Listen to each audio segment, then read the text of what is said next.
Louder. Hello, I wanted to show you how I'm making skids for this E Flite CX3. If you're like me, you've gone through quite a few of them, you keep breaking them, and you don't want to go down to the local hobby shop and just spending money on them. So I worked out a way to do this using some stock that you can get your local hobby shop. It's made by K&S Engineering. Stock number 1100 is airfoil shape. So when you lay out your gear, make sure that you put the airfoil, the wide part, in or out. But as long as you do both skids the same, it'll be okay. Well, let's start and let's see if we can work this through you real quick. First of all, on the helicopter off, I've got an extra set of landing gear here. You lay the stock up to the edge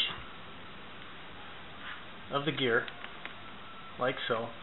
I like to have a little bit extra in the back here because the stock gear has a really short skid in the back. So I just lay it up right there, grab a Sharpie marker, and from an angle you can see where the edge of the actual gear is. Just mark it.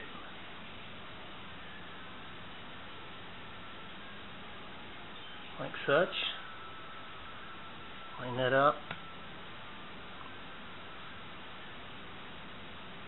Don't have to be too exact on this. I'll show you why.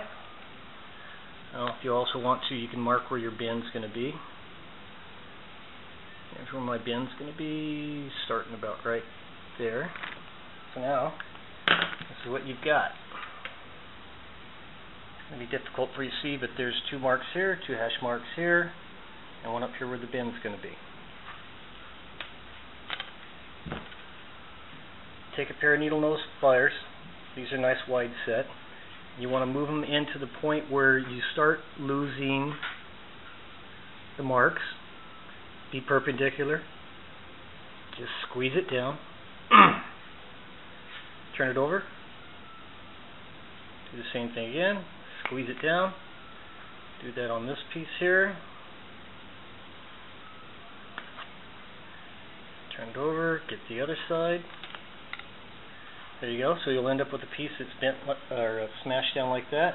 You want both pieces together because that's the distance for the screws.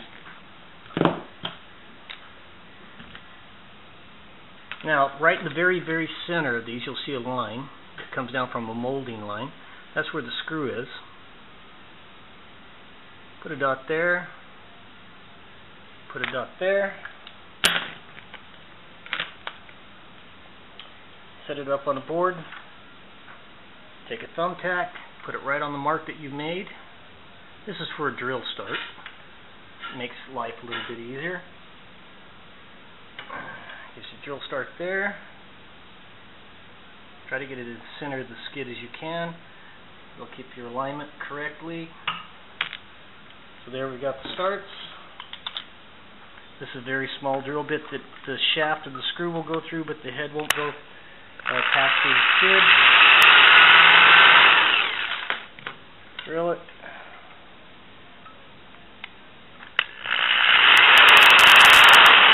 Drill it. There's your holes. I'm going to check it again. Looks good. There's where I'm going to start my bend. And here's where the end of my skid is going to be. I'm going to mark the end of the skid, so there's one more mark right there. Sharp set of dikes. Right on the line, perpendicular. Cut the end of the skid off. There's your bend.